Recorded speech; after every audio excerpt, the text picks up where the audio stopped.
রাজধানীর কাকরাইল আইডিএবি ভবনে জুলাই শহীদ দিবস উপলক্ষে শহীদদের স্মরণে এক আলোচনা সভায় বক্তব্য রাখছেন বিরোধী দলীয় নেতা ডাক্তার শফিকুর রহমান।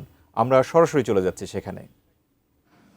যে এই রাষ্ট্র নিমক হারামি করবে না এদের সাথে ইনশাআল্লাহ, কিন্তু যদি করে তাহলে অতীতে যেমন নিমক হারামদের কোনো ভালো পরিণতি হয়নি, বর্তমানেও হবে না। সম্মানিত ভাই বন্ধুগণ, যারা এসেছেন তাদের কাছে আমরা কৃতজ্ঞতার ভাষা খুঁজে পাই না, হারিয়ে যাই। আবেগ আসে, কান্না আসে, চোখ দিয়ে পানি পড়ে না, রক্ত পড়ে। কারণ এই ইতিহাসটা রক্তাক্ত ইতিহাস, শহীদের রক্তে লেখা 24। হে রব্বুল আলামিন, তুমি এই শহীদদেরকে কবুল করো আর দেশটাকেও কবুল করো। ইয়া আল্লাহ, এটাকে সম্মানের, শান্তির, অগ্রগতির একটা দেশ বানিয়ে দাও। ন্যায় বিচারের একটা দেশ বানিয়ে দাও। আমাদের যুবকদের স্বপ্নের, প্রত্যাশার দেশ বানিয়ে দাও, যেন আমরা মরার সময় শান্তি নিয়ে মরতে পারি।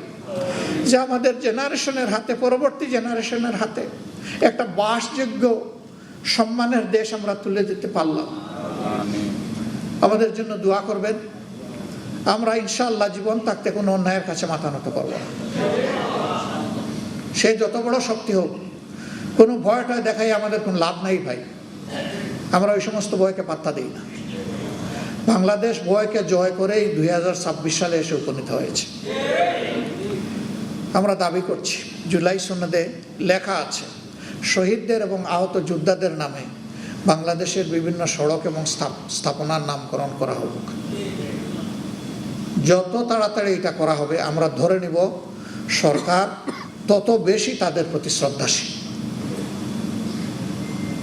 আমরা সেই দাবি আজকে পাবলিক স্পেস থেকে রেখে গেলাম। সংসদে বলেছি, বলতে থাকবো। দাবিগুলা ন্যায্য দাবিগুলো অর্জন না হওয়া পর্যন্ত সংসদের ভিতরে আমাদের লড়াই চলবে ইনশাআল্লাহ। আপনাদেরকে সাথে থাকতে বলছি না, আমরা আপনাদের সাথে আছি ইনশাআল্লাহ। আমরা আপনাদের সাথে ছিলাম, আছি। আল্লাহ যতদিন বাঁচায় রাখবেন থাকবো ইনশাআল্লাহ, থাকবো ইনশাআল্লাহ, থাকবো। এর কোনো ব্যতিক্রম হবে না ইনশাআল্লাহ। আল্লাহ তাআলা আমাদেরকে কবুল করুন। সবাই মিলে এই দেশকে নির্ভেজাল করার তৌফিক দিন।